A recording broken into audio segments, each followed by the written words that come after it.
Welcome back to the No Tracers podcast, all about urban exploration. What's up, guys? My name is Kay Anagonio. Thank you for tuning in to this episode of No Tracers, the podcast, where every week I have a different guest on to talk about their urban exploration stories. And this week on the podcast, I'm super stoked to talk to James Kerwin from the UK.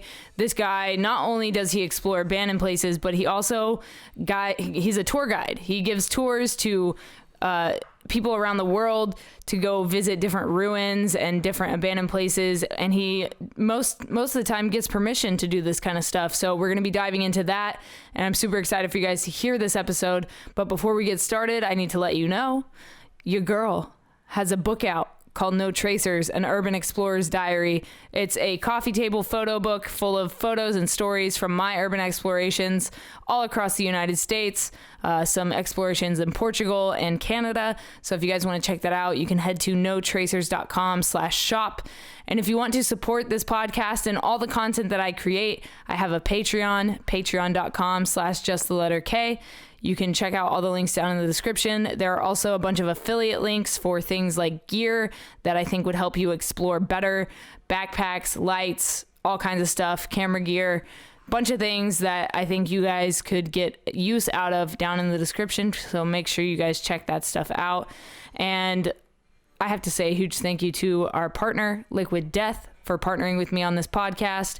If you guys have never heard of Liquid Death water, well, don't worry, you've got an ad coming for you in 3, 2, 1. From the streams of the Austrian Alps comes a new kind of water. A water that is sure to raise you from your grave.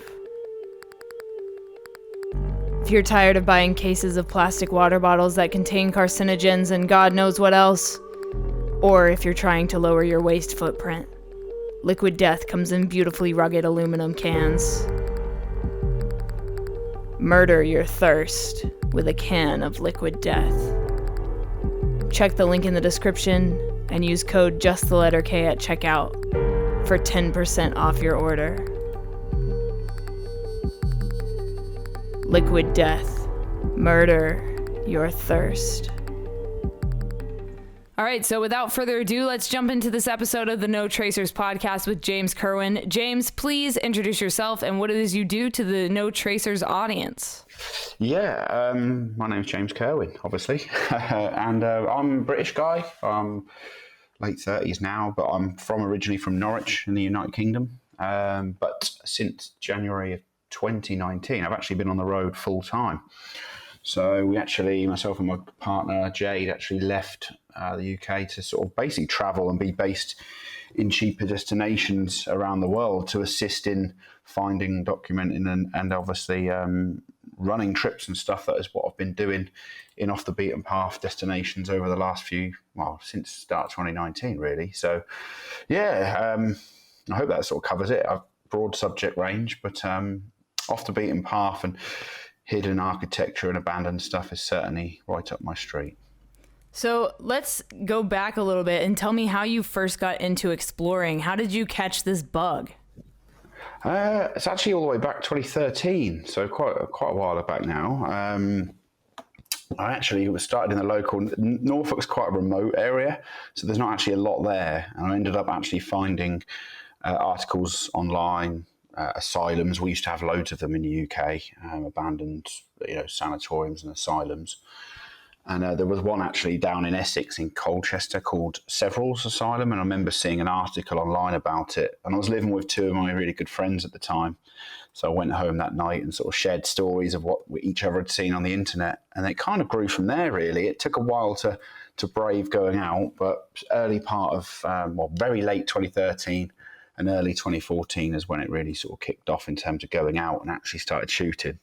But I wouldn't say the first places are worth talking about. I mean, it's a rural area, like Norfolk's farmland, so a lot of the stuff there is old farmhouses and this kind of stuff. So it's nothing to write home about.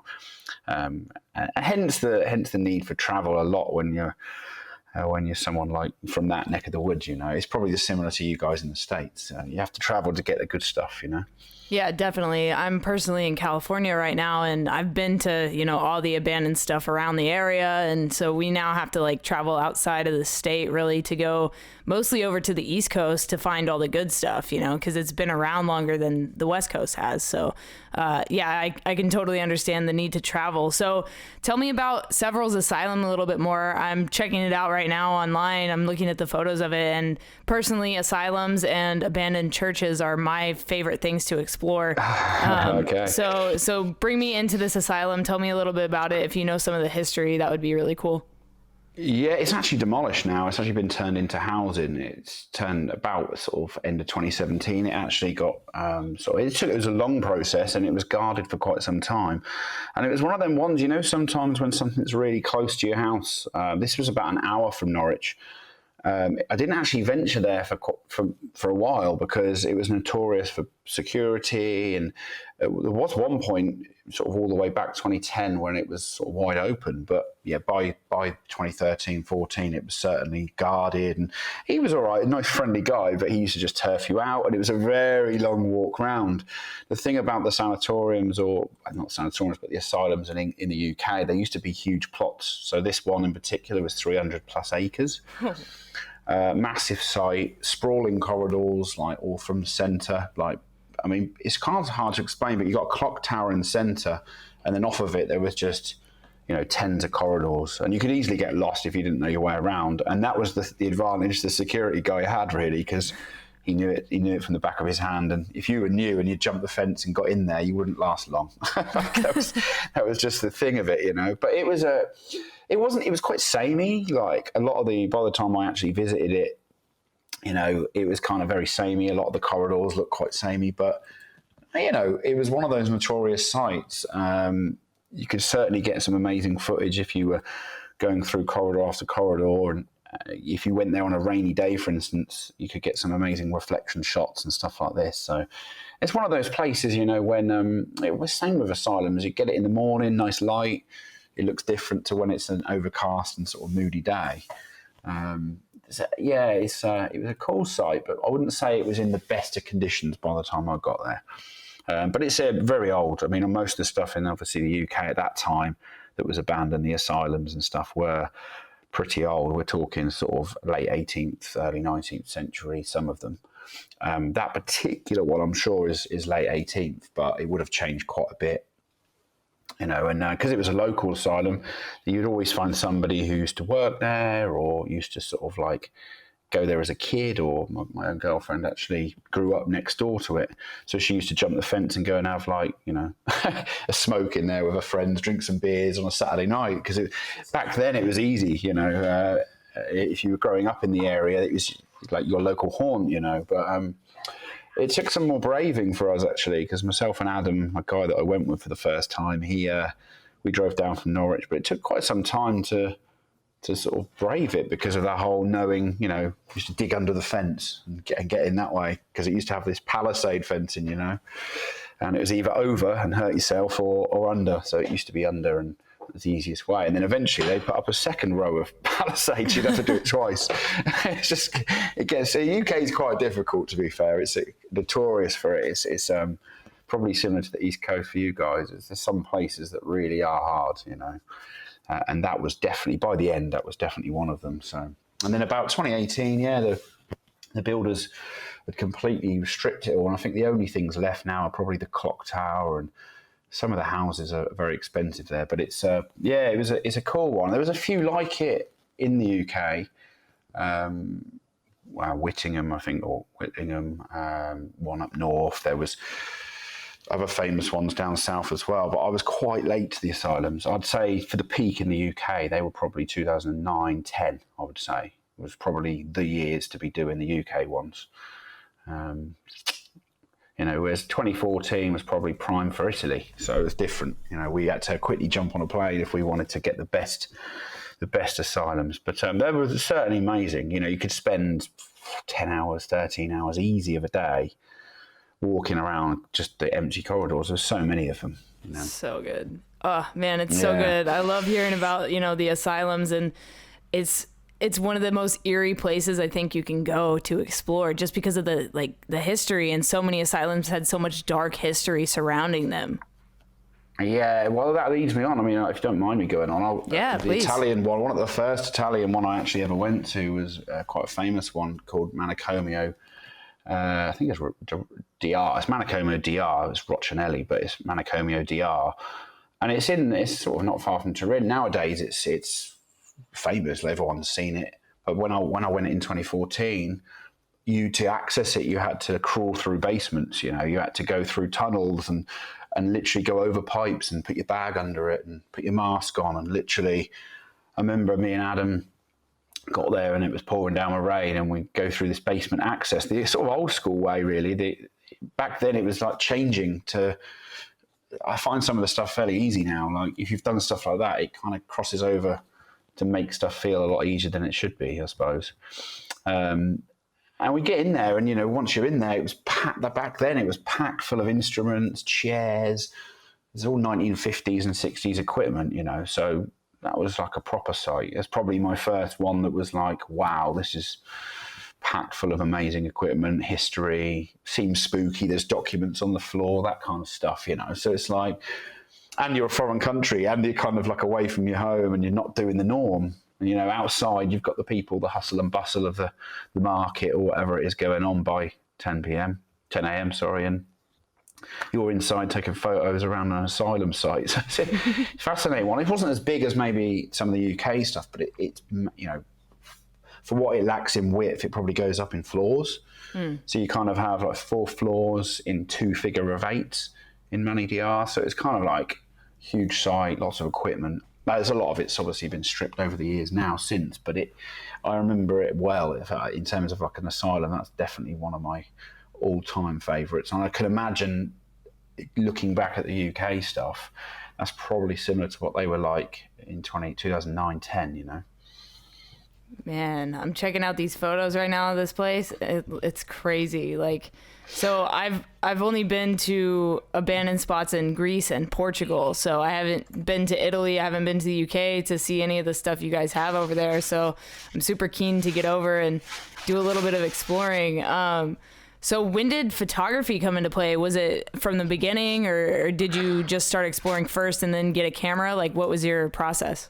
No, I mean, I was already actually a photographer. So It was kind of strange for me because I actually, travel was my main love and passion, and that's hence what I'm doing now. But travel for me was travel made me fall in love with photography. I think they go hand in hand. Like if you're into your travel, I think you end up picking up camera. It's the same with exploring, really, because if you go out and about and you're seeing a beautiful, I don't know, waterfall or some canyon somewhere, you want to take a good photo of it. And at the time I was living in Australia for a while, and I was working, and I lived with 2 German guys, and they loved photography. So that got me hooked into photography. And by the time I'd got back to the UK, I thought the credit crunch would be over in 2010, and it turned out to be the height of it. So I got back and struggling for administration jobs. I eventually ended up in events, and I was shooting for events and for weddings for a bit, actually, for 3 or 4 years. And then I eventually came across this stuff, a couple of years later. So it's a sort of weird transition. But photography definitely came first for me, yeah. And it's just one of those things, I think, when you know what it's like, you see the photos online for the first time, you're like, that looks so cool. It might not be in your style, or it might not be your take, but then when you kind of delve into it and you get there yourself, you realise it's actually not that easy. Actually, people think it's quite an easy genre, but it's not always. I mean, to get something different, I think it can be quite hard. No, definitely. And I think that, the cool thing about exploring and being a photographer is that your photos, even if 100,000 people explore that place, you're still going to have your photos, and they're going to be unique to you and your style. And I've had guests on this podcast like Rumham Revenge, who creates horror content inside abandoned places, brings creepy dolls or creepy masks and creates these beautiful portraits inside these abandoned places. And so it's so cool to see different people's explorations and their photos. And like I said, everyone's stuff is super unique to them and their style. So how did you kind of develop your style as a photographer with abandoned places in mind? For me, there was two things to it. I mean, there's a lot of especially entering it at the year I did.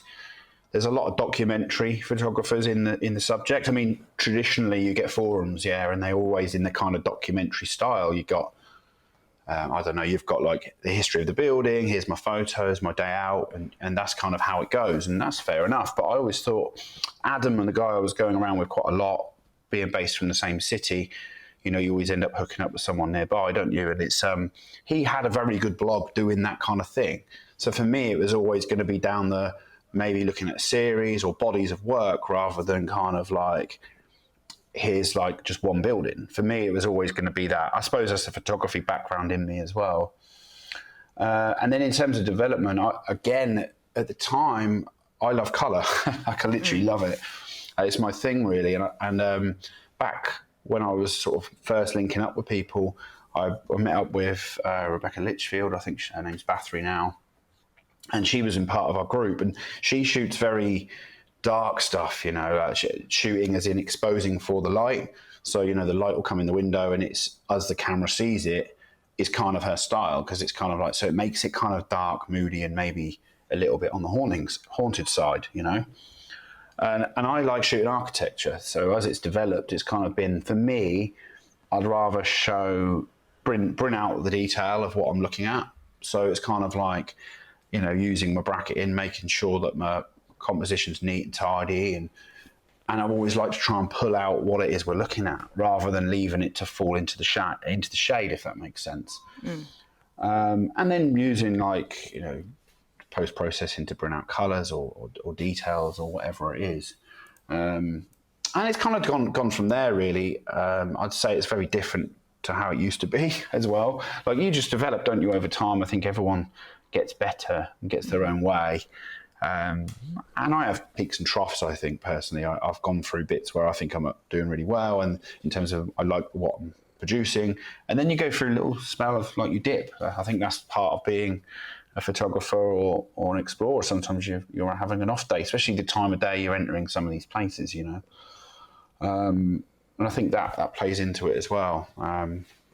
It's one of these, it's kind of, I don't know, I've developed slowly, learn. I'm always looking to learn. And it's kind of like a big passion of mine to learn. It's kind of another thing. So, I've been doing video learning on that side of it now for the last couple of years, and that's just as challenging. It's the same kind of challenges, if anything. And getting a style is kind of part of it, I think, is difficult, especially now because there's a lot of people shooting the genre. So your work without, you've got to be careful, I suppose. And you can easily cross paths with people, and probably I have done, where your edit looks very similar to theirs or whatever, and you don't mean to, but it's just the way that sometimes there's a lot of footfall in these places now, and there may only be 3 shots, 4 shots. And as a photographer, I think it's easier to spot those shots if you've been doing it regularly. And that's it, really. Apart from that, it's always then looking at new ways to develop your style, isn't it? And do things differently or try and be, it's something that means something to you, I suppose. Right. Yeah. I mean, and I think when, things like Instagram came around, I think that really increased the foot traffic, like you said. Like, it's just kind of increased over the years through things like social media. And so let's kind of dive into social media and what that's done for you as an explorer, as somebody who, you said you do tours and stuff? Yes. I mean, for me, I'm very careful with what I do, but it's kind of like, I love off the beaten path stuff anyway. I've been to countries like Georgia, where I'm sitting now, Lebanon, Armenia, Taiwan, places like this that are very off the beaten path anyway. So I kind of, there's two sides of it. Is in terms of social media, I got made redundant for the second time around 2018. And by then I was earning a bit out of photography. So I wanted to make sure I did something that was more sort of permanent and full time. So I made the switch that year. But to do that, it meant that maybe some of my urbex, how you would see it as kind of climbing every single fence, has to take a back seat, because I'm looking at kind of maybe more ruins, replacing the dangerous stuff with the ruins so that I can actually bring people there and it's not dangerous, finding more permission visits, and with it, finding places that are maybe more off the beaten path. So, for instance, Lebanon, obviously we all have heard of it recently, but up until that point, 2 years ago, it was a very new, raw thing. But going there, you find people are, with the footfall you get off of, say, the YouTubes or the Instagram, in places like France, Belgium, Portugal, as you know, if you've been, the footfall's huge now, to the point where the next door neighbour sees you and he's angry, and there's always problems with France and Belgium, guns involved and this kind of stuff. And I didn't like that. And I knew that if I was going to progress in terms of the avenue I wanted to go, it would need to be more, going knocking on doors, getting permission, talking to locals, and also making contacts, which is a much more difficult thing to do. It's actually really challenging, but especially this year. But it's like, but it's also, it means replacing maybe the dangerous stuff and the stuff that maybe I can do on a weekend on my own with stuff that's kind of, okay, we'll open the door for you, and then from that, I already had a reasonable social media following, which, in terms of selling work and prints and just putting work on Instagram. But I think the real change has been probably YouTube in terms of footfall that I noticed in Europe. Is kind of Instagram, I think, was already there as 2014, 2015. But I think in Europe, I think YouTube changed it dramatically around 2017, 18, where it just got extreme footfall, and I think that's the thing. I just always look at it as I wanted to progress as a photographer as well. So that meant dropping maybe some of the just urbex stuff to replace it with still stuff that's amazing, but it's maybe the average urbex photographer might not go to because it's more like a ruin, if that makes sense. Yeah.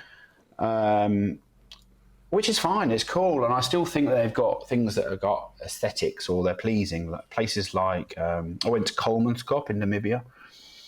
Kolmanskop is a fascinating ghost town full of sand. You've probably seen the famous photos from there.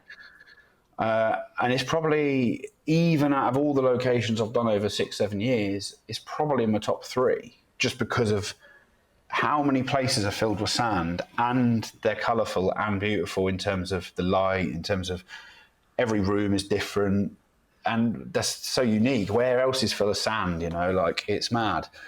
So yeah, it's places like that where it's permission, but you have to gain access. You have to go talk to somebody and get permission and go there.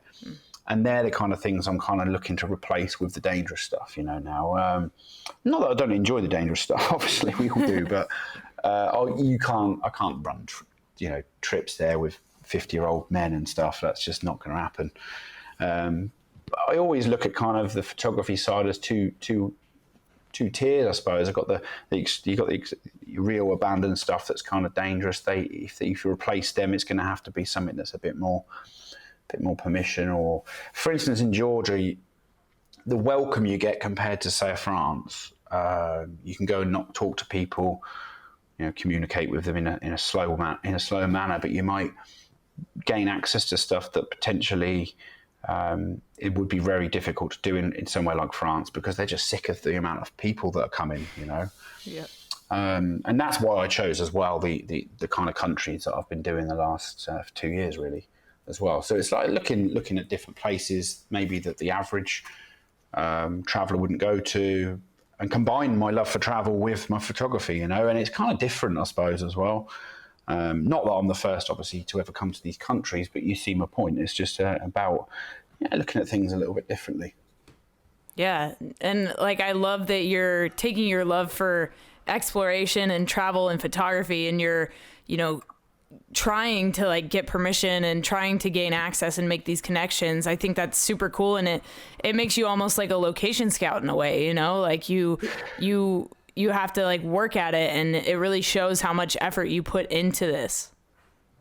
Yeah, that's it. That's exactly it. I mean, I've even had like last year in Tbilisi, I've had actual movie directors come to me because I was doing walking tours around the city. I got to know the city so well, and that's where we're talking from today for me. But it's like I got to know the city so well, like you'd find like little hidden spots and locations. So I ended up doing little walking tours around the city for travellers, for people. I had a lot of German clients who'd come and I could show them around the city, and it wouldn't all be abandoned, but you just need to put in the one nice spot in the middle of the day, and they're happy. And it's a permission place, and you kind of get, but it's difficult. But over time, I ended up doing it to the point where I think I had 2 directors come, and I showed them all around the city, and they just wanted to shoot a movie, but they didn't do it in the end. But it is a similar kind of work in a way. I think you do have 1 or 2 people in the US doing similar stuff, but it's definitely difficult. I wouldn't say it's easy because the thing is, you might turn up to a place. There's a culture house, for instance, a house of culture in Georgia in the east, and I have a contact who translates stuff for me. Wow. And last year I found this culture house. I went to the owner. I got Goga, my friend, on the phone who did all the translating. And she thought about it for 6 months, whether we could come there, bring groups. God. I offered them, in this kind of neck of the woods, $250 or something like that is a huge amount of money to repair a roof or to repair stuff. And it's interesting because I think urban explorers actually care about buildings sometimes more than the owners. Yeah. Because, she said to me, it's dangerous and we don't want, we need to save it. They've been doing press releases saying they need to save it. The roof's getting damaged. They can't raise funds. And I offered them money to bring groups, and it wasn't dangerous, not compared to, if I'm going there with groups, it has to be fairly safe. Right. It had a concrete floor. The roof looked absolutely fine. It was just a few holes in windows, nothing outrageous. But a beautiful theatre, sort of chandeliers, blue, gold chandeliers hanging, and full of seats, which is quite rare in this neck of the woods. And she spent 6 months thinking about it and eventually said, no, we can't allow you in there. And it's frustrating because, like I say, I think we love buildings more than them sometimes. And that's not always the case. You do sometimes get, obviously, people who are really friendly, but it just goes to show that you can put a lot of work in and still, in what I'm trying to achieve is show some of this beauty to people on a, and also give back as well. After doing it for such a long period of time, it's nice to sometimes give something back, maybe maintenance of a roof, or if a place is locked and there's no way in anyway, then getting permission is a good way to do it. And if you're giving something back, I think it's nice because you're trying to maybe protect the roof or replace windows. And it doesn't always come off, but that's the ultimate aim. That would be nice to do. And it's not like there's not enough buildings around, is there, for people to explore? So they're everywhere. They're just everywhere. So it's probably going to be more now as well. So yeah. Do you have any gear recommendations, like a backpack you use or a pair of shoes or, anything that you would recommend to explorers? Boots, I use 511 boots. I think they're amazing because they're just solid and they're really nice, comfortable to wear, solid. That's more of an exploring item. And definitely for photography, if you're a photography lover, I actually shoot with a Benro geared head. If you're into your architecture photography, it's lightweight, it doesn't weigh much. In fact, in some instances, it's lighter than a ball head. But in terms of compositions and lining up a shot, you can't beat it. It's precision movements. So you use the lock nut to do large movements, and you do the rotating pin for small precision movements off of the 3 axis. So it ends up being, really clean compositions. It's easy to line stuff up. And also, say you put your camera down on your tripod, you leave, you come back, and nothing's moved. With the ball head, sometimes it goes off the side into portrait mode or stuff like that. So combine that with an L bracket, and I think that's the thing. In these locations, you want to keep your weight on top of the camera, on top of the tripod, rather than hanging off the side, And I think that makes a big difference if you're looking to improve your photography. You can pick them up secondhand for fairly cheap, I think, as well. Yeah, no, I love it. And what was your scariest exploration? Good question, that is. there's been some nervous ones. Some of the power stations are pretty nervous times, but some of the bigger ones, there's some big ones in Europe that I've been to, and there's times where you hear all sorts of weird noises in power stations. They're just, they're always banging and clanging, especially if it's a windy day. And I think I'd probably say some of those would be the scariest stuff. Asylums doesn't really scare me, but a power station, it can be a bit nerve-wracking because as well it's metal and it doesn't seem as safe, like the rafters, and you're walking on rusty metal a lot, and you're nervous from the safety aspect, Mm-hmm. No, for sure. I'd definitely say one of the power stations. I wouldn't be able to name you one off the top of my head, but maybe one of the Belgian ones. Some of them are rust buckets, So do you have any goal places you haven't been at that you're dying to explore? Yeah, there's two actually. I was due to we were hoping to go to see the spaceships in Kazakhstan this year. And we didn't. That got called off because of the situation we're all in. Right. And the other one as well is actually Battleship Island in Japan. Yeah. Again, I've been doing a thing with ghost towns anyway, and that is one of my ones that I'd love to do before it literally falls into the sea. Because that's the thing with that one. And there's a few amazing hospitals and asylums in Japan as well, more like hospitals that are full of staff, and they would probably be high up on the list as well.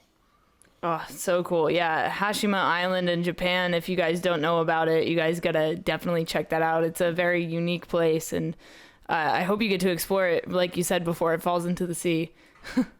Yeah, well, it's probably all he has. Right, true. But it's definitely up there. I think the island it's just unique, and that's what I mean by maybe stuff that's, it's not really photogenic as such. It's kind of just unique. It's interesting. There's definitely weird history there. The fact that you've got to get a boat over to it just makes it all unique, doesn't it? Mm-hmm. Yeah, absolutely. So if you could live in one place you've explored for 1 week, which place would it be? It's probably Italy. It's got to be. I mean, the thing is with Italy and exploring, there's 20 locations 5 minutes down the road. Everything's abandoned in Italy. So I think that's in terms of always having access to stuff on your doorstep, then Italy's got to be the place really for that. Cool. And then my final question for you is, what is something you know now that you wish you knew when you started? Yeah, how hard it is to earn money out of photography. That's easy. But